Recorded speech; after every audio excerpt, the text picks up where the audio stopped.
tuko naye ya kipekee, tunabarikiwa. Ikikataa tutawachana naye, tutasikiza hizi zenye ziko, na kama sauti itatoka vizuri tutaiongea kwa mdomo. Aya, amen. Kwa nimesema nafurahia usiku wa leo kwa kuwa Bwana amenijalia mimi na wewe tuwe mahali hapa. Imagine wewe ndio ulikuwa umechaguliwa uwe mahali hapa siku ya leo. Ambia mtu wewe ndio ulikuwa umechaguliwa. Yaani Mungu alikuwa amekuchagua wewe tuweze kushiriki pamoja hii siku ya leo. Anachukua nafasi, nishukuru Mungu zaidi kwa kuwa kuna jambo ananuia kutenda kwa ajili yetu. Kuingia kwako mahali hapa hautatoka bure. Kuna kitu Bwana anataka akutendee na ni wewe ukuwe tayari uipokee. Amen. Na kabla sijaanza nikwambia kwamba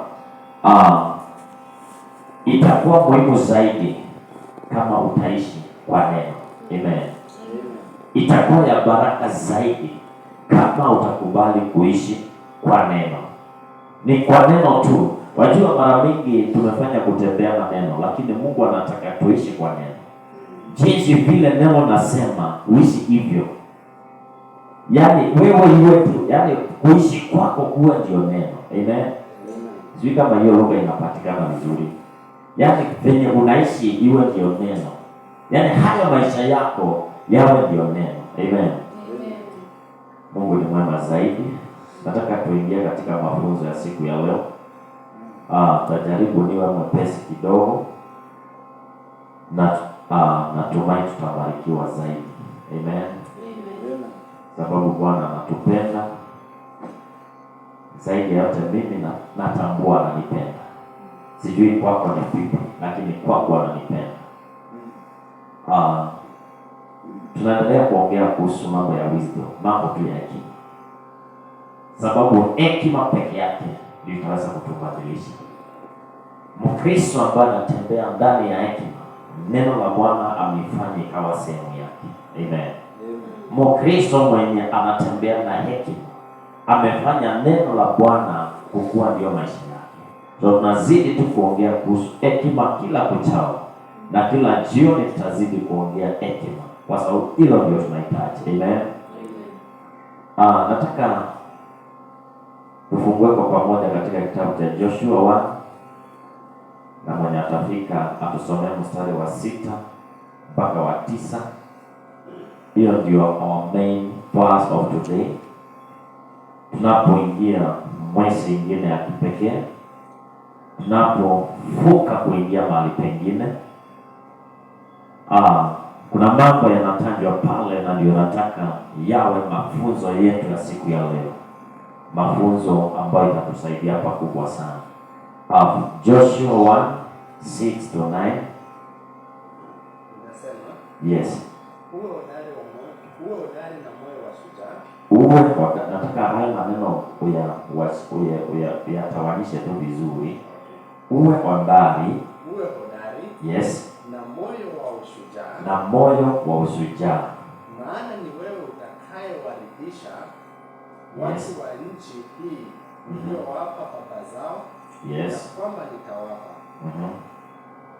Uwe hodari.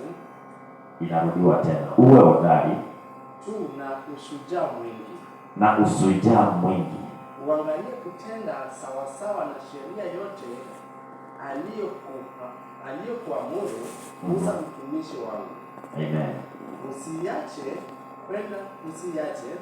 kwenda mkono wa kuume au kwa kushoto. Yes. Upate kufanikiwa sana kila uendapo. Yes. Kitabu hiki cha Torati isiondoke kinywani mwako. Yes. Bali yatafakari maneno yake mchana na usiku.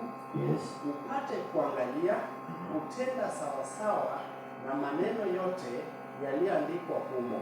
Yes. Maana ndipo utakapo ifanikisha njia yako, kisha ndipo utakapo sitawi sana. 9. Yes. Je, si mimi niliyekuamuru? Sawa, twende pole pole. Remember, Okay, hapo Kiswahili yangu nasema remember that I have commanded you. Tuendelee. Uwe hodari na moyo wa ushujaa. Na moyo wa ushujaa. Usiogope wala usifadhaike. Usiogope wala usifadhaike. Kwa kuwa Bwana Mungu wako yu pamoja nawe kila uendapo. Nataka uandalaini mambo kadhaa pale. Kitu ya kwanza katika hiyo kifungu nimeandika faith, na nikaandika strength, na nikaandika courage. 3 things ambazo tunahitaji kama Mkristo, ambazo ni za kipekee zaidi. Nimeandika faith, katika faith nimeandika belief and hope. Katika strength nimeandika strong. Strength na nikaandika strong. Courage nikaandika courageous. Amen. Amen. Nataka tuzungumze haya mambo matatu kwa undani na uyashike ndio yaweze kukusaidia. Maneno matatu nimeandika major pillars of success. Amen. Major pillars of success. Anitaanza na strength ama being strong. Joshua aliambiwa be strong. Wakati tunasema be strong, kwa definition yenye nilipata ya kiungu ni ya kwamba this makes you to be determined. Kwanza ameambiwa be determined, but ni ile uwezo ambao uko naye, ni ile nguvu utakuwa naye ndio itakufanya ukuwe determined. This makes you to be determined, focused, to do something or achieve something. Amen. Amen. Ya kwamba kama utakuwa mwenye nguvu, wacha nitumie simple language ya kwamba kuwa na nguvu. Kwa yule ambaye anakuwa na nguvu, inampea ujasiri ya kufanya jambo ama ya kukuwa na utayari wa kukamilisha jambo. Bwana Yesu asifiwe. Ni nguvu ndio itakufanya utoke mahali hapa ufike mahali pengine. Unajua tunasema mara mingi tunasemanga money is power. It's okay, but we need a spiritual power yenye itatuwezesha yale mambo tunaanzisha ama hii safari ambayo tunaenda tuweze kuikamilisha. Amen. Tena nikaandika ya kwamba this gives you a special confidence. Kuna confidence na kuna special confidence. Nguvu zenye uko nazo zinakupea inakupea confidence, ujasiri wa kipekee, ujasiri ambao hauna mwingine wa kusonga mbele. Takupea mfano na nitatumia ile model ya tulisoma tukiwa sisi zote, sababu hapa hakuna mwenye amefanya CBC, tulifanya 844. Kwa hivyo mtu yule kijana akiwa class 8 ako na ujasiri wa kuambia mtu wa class 4 nitakuchapa. Nataka nikupee mfano mzuri. Kijana wa class 8 akiapproach kijana wa class 4 ako na ujasiri wa kutosha. Amen. Kwa kinywa yani anayeyanena ako na uwezo wa kuifanya. Akimwambia nitakuchapa, ako na hiyo uwezo wa kumchapa. Strength ama nguvu. Nasi kama Wakristo ndio tuweze kupenya, tunahitaji hii nguvu. Ndio tukisema tunaenda, tukisema sisi ni washindi, hakika huo ushindi unaonekana. Amen. Na ni nguvu itatufanya vile. Tunaendelea tu. Tutafika mahali utasikia vile itakuwa tamu. Amen. Tutoke hapo kwa nguvu. Tuingie sasa courage ama courageous. Nimeiandika nikaita action power. Action power. Nguvu uko nazo. Lakini sasa ndio uifanyie kazi, you need courage. You need this courage ufanyie uweze kufanyisha nguvu zenye uko nazo. Najua kuna watu hawajijui. Tukisoma katika Judges kuhusu mtumishi wa Mungu pale ambaye anaitwa Gideon. Maandiko yanasema alikuwa anafanya kazi akiwa amejificha. Lakini malaika alipokuja alimwambia ewe hodari, kumaanisha nguvu ako nazo wote.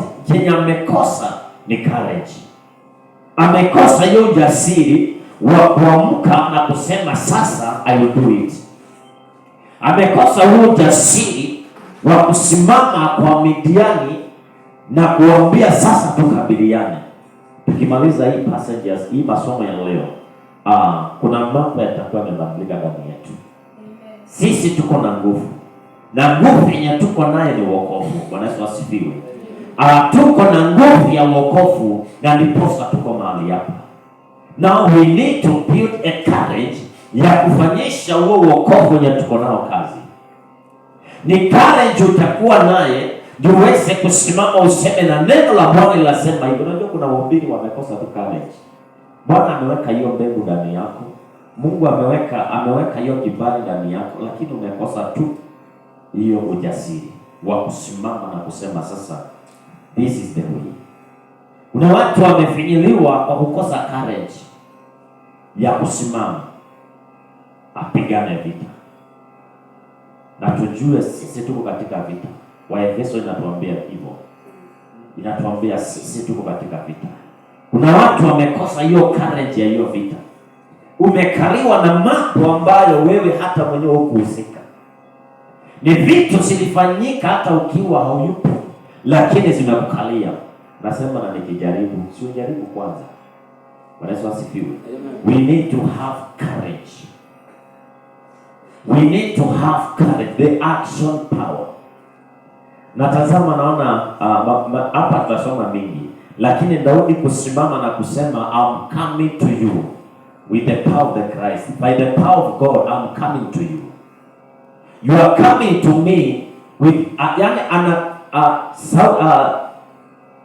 Daudi alimtazama Goliath na akamwambia na kukujia kwa jina la Mungu. Hiyo ujasiri wa kuchomoka, ambapo akiwa alipoenda aliona Goliath anatokea, watu wanakimbia. Maandiko inasema alikuwa anatoka hivi, akutokea kwake watu wanaondoka. Waisraeli wanaondoka, wanarudi nyuma. Lakini yeye akiwa peke yake alitokea ujasiri. Bwana Yesu asifiwe. Tunahitaji watu ambao watajitolea kwa ujasiri. Daudi alitoka tu na akasema mimi nitaenda kupigania hawa watu wa Mungu. Huyu mwenye hata ajui sheria, huyu mwenye hata hajatailiwa, hata tukalia. Tumekaliwa kwa kukosa ujasiri. Bwana Yesu asifiwe. Na ndio nimesema hii ni usiku wa kipekee, kwa sababu kama kila mmoja wenu atasimama na ujasiri, hii kanisa itasonga mbali sana. Hao ni wako hapa. Imagine Daudi alikuwa peke yake, sasa tuko wengi kuliko mtu mmoja. Tukipata huo ujasiri na tusimame nayo, ibada tutafika kila wakati. Tukipata huo ujasiri na tusimame nayo, tutasonga mbele. Hautakuwa na vitu za kukuzuia. Amen. Aya, zaidi ya yote nikaandika faith. Na hiyo faith ndio imebeba mambo zote. Umepata nguvu, courage uko naye. Tumefika kwa faith, imani. Amen. Warumi 1, I think 17 nasema ya kwamba na mwenye haki ataishi kwa imani. Bwana Yesu asifiwe. Amen. Mwenye haki ataishi kwa imani. Romans 1:17. Mwenye haki ataishi kwa imani. Ataishi na imani. Nataka tuishike vizuri. Ataishi na imani, ataishi kwa imani. Kumaanisha imani itakuwa ndani yake, ama yeye ndiye atakuwa ndani ya imani. Amen. Imani. Faith. Nimeandika hapo, faith gives you the vision. Na jana nikakuwa na revelation nzuri ya kuona, ama seeing and looking. Faith gives you the vision of what you want to achieve. Ni imani ndio itakupea uweze kuona. Hapa tuangalie. Nataka hiyo nitaiongea baadaye. Kuna kuangalia na kuna kuona. Amen. Imani ndio itakupea kuona. Ulipo tukasema nataka nione mbali. Imani ndio itakupea kuona. Ukiwa kijana uone ukiwa ushaoa, bado hujaoa. Imani ndio itakupea kuona. Ukiwa na miaka kidogo uone ukiwa na mingi. Imani ndio itakupea kuona yale yako mbele zako. Bwana asifiwe. And that's why hapo nimeandika ya kwamba it gives you the ability to have the vision of what you want to achieve. Kabla hujachukua hatua, nguvu uko nazo, umeamka, umechukua hatua. Haya, courage uko naye, umesonga sasa. Ni imani ndio itatumika iweze kuangushia huyo Goliathi. Amen. Imani ndio itatumika iweze kubadilisha maisha yako. Imani ndio itatumika ikuweke ile position yenye unataka, yenye wewe mwenyewe unaiona. Amen. This is the what creates your end results. Amen. Nitatumia Daudi sana, hata kama tutaisoma hapo chini. Alipokuwa anatoka kwa mfalme, yeye kwa maoni yake alikuwa shaona Goliathi akiwa chini. Amen. Kama angekuwa amemuona akiwa chini, hata akifika pale angeanguka. Si kama tunapatana. Faith works. Kwa imani. Ni imani yetu ndio itatupea results za kesho. Mahali unajiona kesho, ni imani yako itakufikisha pale. Ile kitu unatamania upate, imani yako ndio itakuwezesha ufike pale. Amen. It will create bits from nothing. Faith creates bits even from nothing. Amen. Mungu alikuwa na imani ndani yake, akisema na kuwe miche, na inafanyika. Imani. Yesu asifiwe. Yeye ndiye chanzo cha kutuonyesha things can be created from nothing. Akatazama katika maji na akasema na kuwe na viumbe. What is that? Faith. You know, faith in another way ni kujiamini. Amen. Kuamini kila kitu chenye unanena kipo. Najua shida ni utapata kwa kinywa chako umesema hakuna kazi na umeenda kuapply. Sasa utapewa na nani hakuna kazi? Wewe mwenyewe umesema hakuna kazi. Na tunaimba kabisa Kenya hakuna kazi. Soma tu lakini hakuna kazi. Unafunza mtoto na ushasema hakuna kazi. Alitoa wapi? Create that job through faith. Amen. Amen. Create what you want to be through faith. Faith is what creates your end results. The effort you are making, the end results is created by faith. Amen. Tunasonga pamoja kweli. Tunajifunza wisdom. That is wisdom I'm listening to be. Amen. Hekima ndio naachilia kwako, ndio uweze kubadilisha maisha yako, yasibaki pale pale, yasibaki vile vile, badilisha kwa imani. Amen. This gives you a platform of a commanding power. Amen. Faith. Hiyo hatutaruka tusomewa 1 Kings 17:1. 1 Kings 17. Namba sio 1, lakini tupige pale 17. Hiyo niona venye nasema 1 Kings. Na mimi niko karibu kufika. Yes. Ni hapo 1. Tusomewa 1 mpaka 2. Yes. Basi Elia Tishbi wa wageni wa Gileadi akamwambia Ahabu, kama Bwana Mungu wa Israeli, kama Mungu Bwana wa Israeli aishivyo, ambaye nasimama mbele zake, hakutakuwa na umande wala mvua miaka hii ila kwa neno langu. Platform of commanding power. Bwana asifiwe. It is faith ndio itakupea platform ya kusimama useme and this demon to live and go.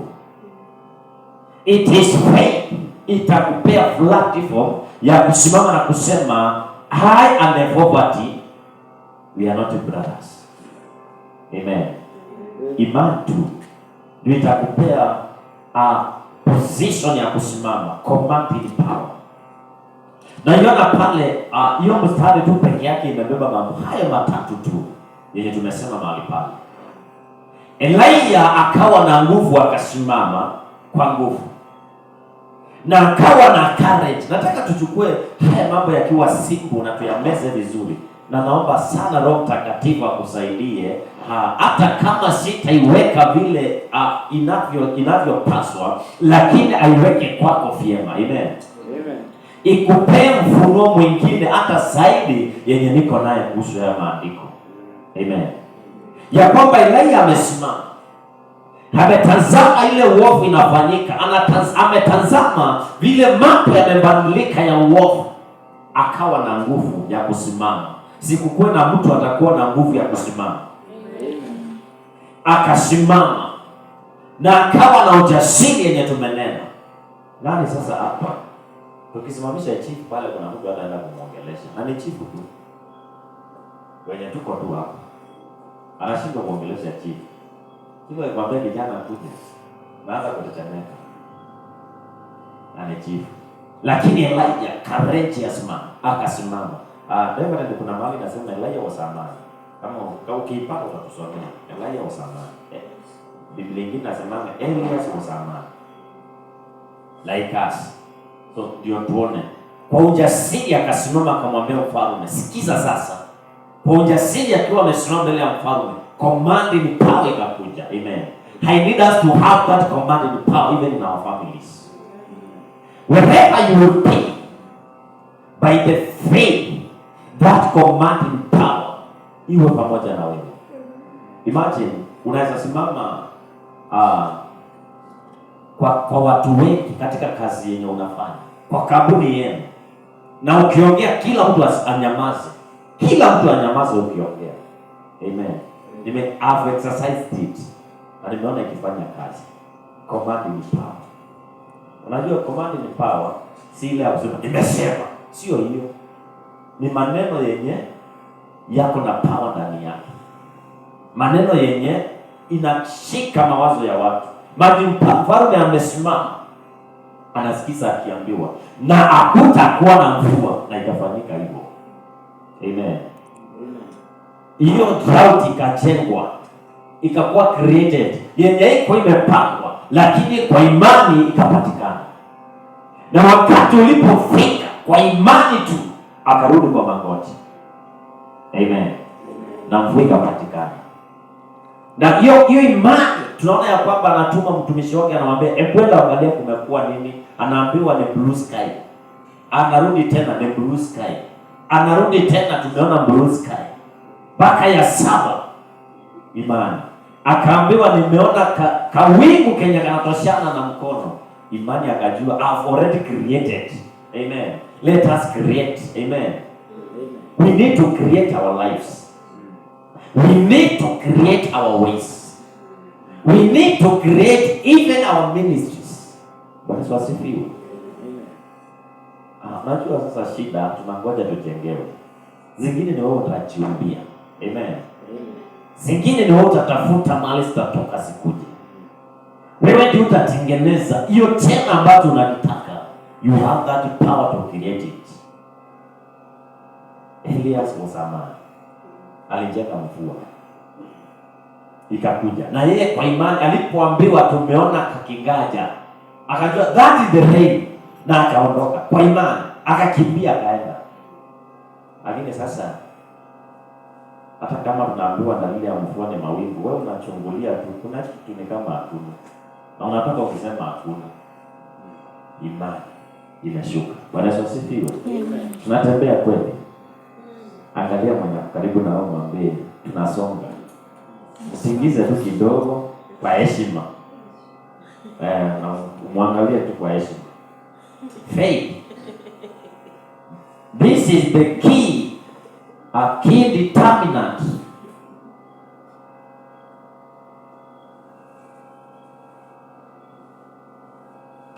to your results. Key determinant to your results. Na ndiposa Yesu akasema hata mkiwa na imani kidogo kama mbegu ya latani, mtaiambia mlima toka mahali hapa na hiame. Amen. Key determinant of your results, it is your faith. Your life, it will be created by your faith. Amen. Tuwe tayari kupigana hii vita na itakuwa kwetu, tutakuwa washindi. Amen.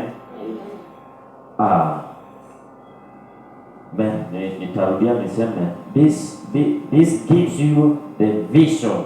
Na hiyo vision tutaiona katika Joel 2:23. Nasema ya kwamba na siku zile nitamimina roho yangu. Ukifika pale tusomee hiyo Joel, tutoke hapo.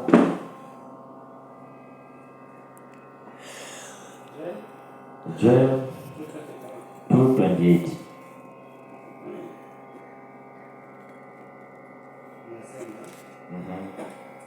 Hata itakuwa baada ya hayo, yes, ya kwamba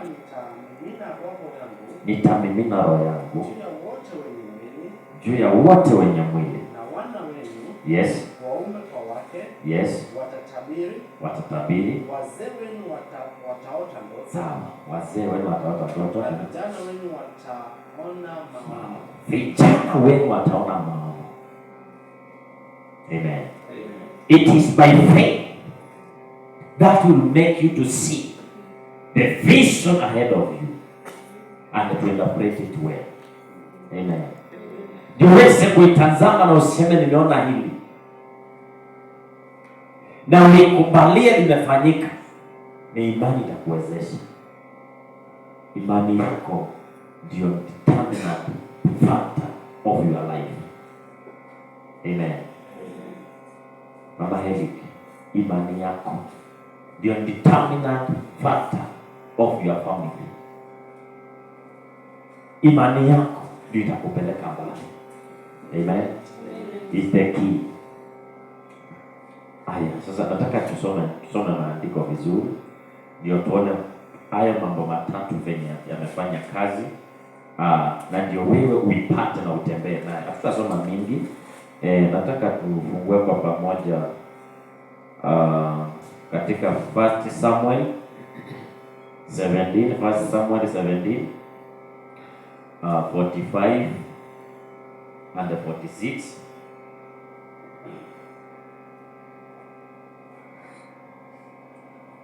Na tusomewe kwa haraka. Yes. Ndipo Daudi akamwambia yule Mfilisti. Yes. Ndivyo Daudi akamwambia yule Mfilisti, wewe unanijia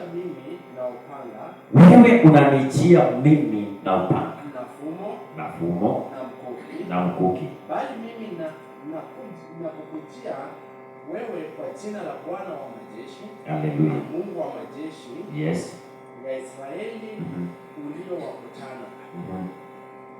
Amen. Siku hii ya leo Bwana atakuwa mikononi mwangu. I think imesema atakuweka.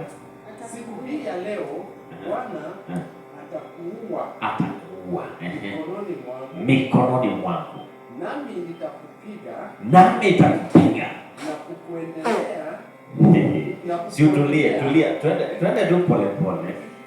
Yaani nataka tuone Daudi sasa kijana. Imagine Daudi akiwa kijana, hata imagine hana mke. Na unajua kwanza kitu moja ilimpea morali ya kuenda, aliambiwa atapewa mpaka mke. Alisikia hiyo, ilikuwa ahadi pale juu. Wende uisoma. Akasikia mwenye atafanya hiki, akaambiwa ya kwamba God amlipi. Mke free unapewa, na kwa ufalme uko na sehemu. Amen. Hiyo ikamtia morali, lakini akajua niko na ujasiri wa kutosha. Tunaona akimwambia Sauli ya kwamba ndugu walikuja mbele zangu niliwapiga, simba walinijia niliwapiga. Kwa hivyo alikuwa amejenga ujasiri. Amen. Alikuwa amejenga ujasiri ndani yake. Tupate mtu mwenye atajenga ujasiri katika uokovu. Tupate mtu ambaye atakuwa usujaa wa ukweli. Anasimama mbele ya Goliathi, anamwambia hivi, wewe umenijia. Authority inapatikana pale. Wewe unanijia. Imagine Daudi amesimama. Jamaa Goliathi sasa ambaye ni giant iko saidile. By the way, Biblia inaita giant, anamuita giant. Alikuwa miguu yake, kila mikono yote ilikuwa na vidole 6. So ukiongeza zote ni 24. Kwa hiyo kuna 10. Yaani alikuwa na vidole 24. Hesabu zote za miguu mpaka za mikono. Kimo chake kilikuwa cha kutisha. Lakini kijana kwa ujasiri akasimama. Na ndio tunasoma pale. 3 keys of success. Moja ni ujasiri. Hautakuwa mwoga na usajidi. Kuwa mjasiri. Jiambie mimi nitakuwa mjasiri. Yes. Kuwa mjasiri. Ya pili, be strong. Najua wakati tunasema strong, unaweza kuinterpret na nguvu za mwili kuonekana. Be spiritually strong. Amen. David was spiritually strong enough. Na ndiposa alisimama mbele ya Goliathi, hakuwa anatishika kidogo. Confidence in you. Amen. Au confidence in what you are doing. Uko confidence yaje? Ujasiri wako umefika wapi? Unainua tu wimbo moja, wananyamaza, unasema ni hivyo. Hiyo nimewacha. Just imagine. Have confidence.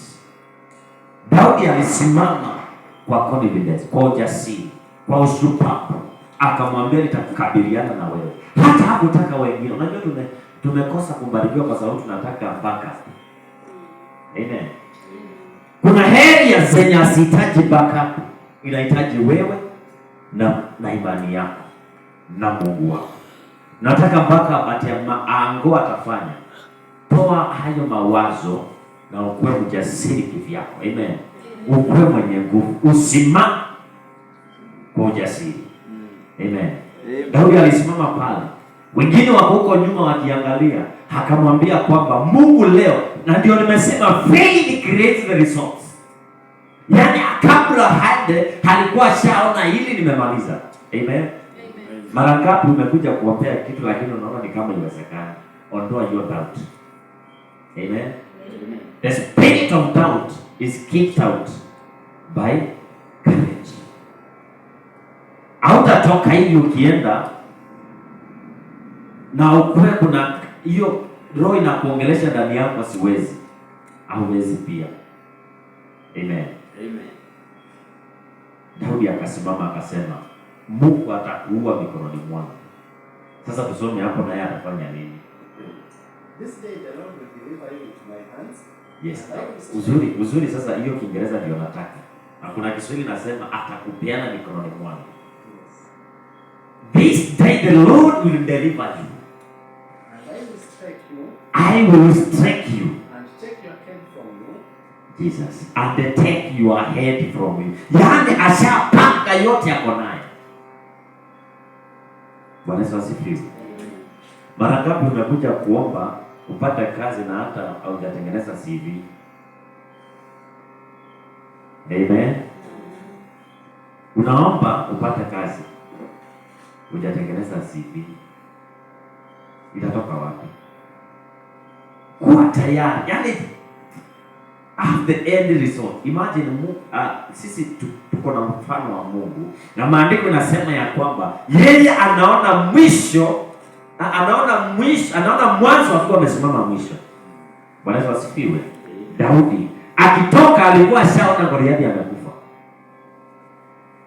Sio kama reverend inaingiana kweli. Yaani imani yake ilimuona akiwa ashakufa. Na wakati anamuelezea sasa the God will deliver you.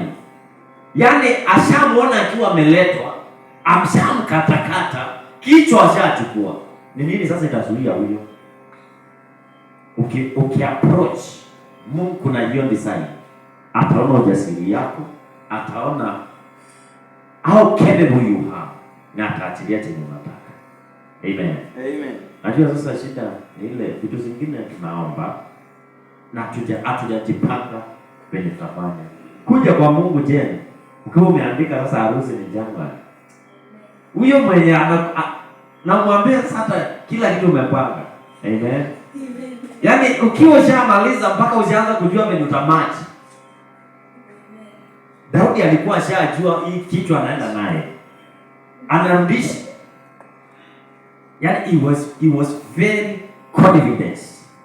How many times tumekuwa na spiritual doubt na tunaendelea na kuomba.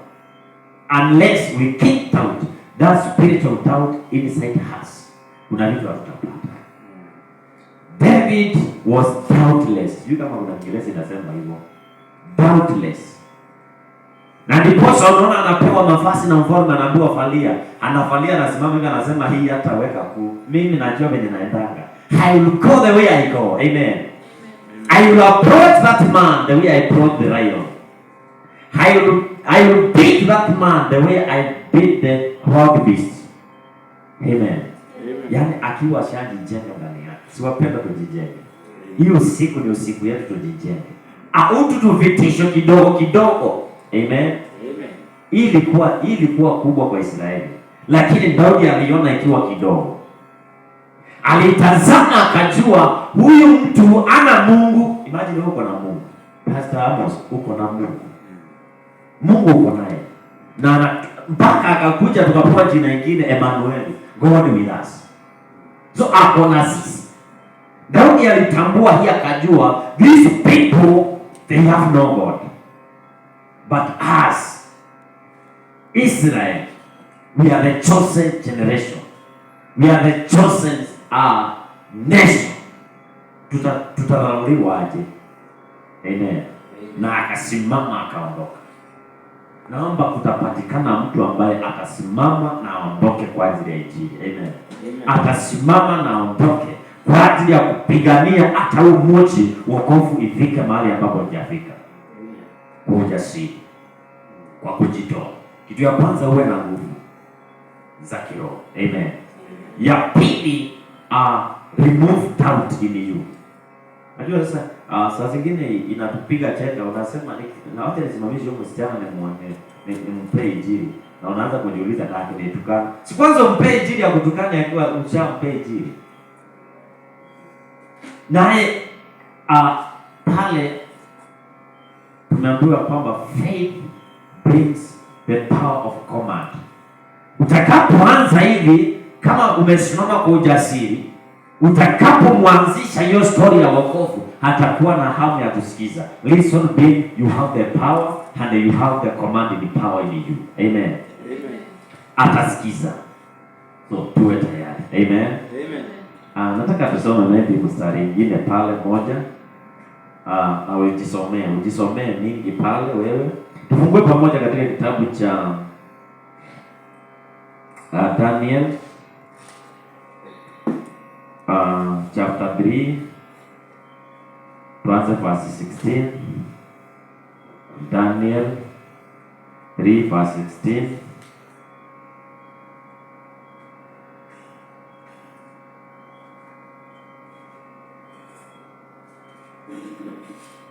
Tunafungua Biblia mano. Daniel iko nyuma ya Hosea. Yeah? Hosea iko mbele ya Daniel. Hiyo yako tumekataa. Na tunaanza Daniel ndio tunaenda Hosea. Maanisha Hosea iko mbele ya Daniel. Na pia acha kutesti vitu bwana. Tusomea hapo shendo akanesha kama mbele na. Inasema Shadrach, Meshach na Abednego answered and said to the king. Nataka uangalie hayo mambo hapo. Tunaongea kuhusu courage, strong and faith. Haya pendelee. Shadrach, Meshach and Abednego answered and said to the king. Yes. Oh King Nebuchadnezzar. We have no need to answer you this matter. Just imagine. We have no need to answer you this matter. In that case, if that is the case, If that is the case, just imagine if that is the case. Kama hivyo ndipo unataka, our God whom we serve is able to deliver us from the burning very fire. yule Mungu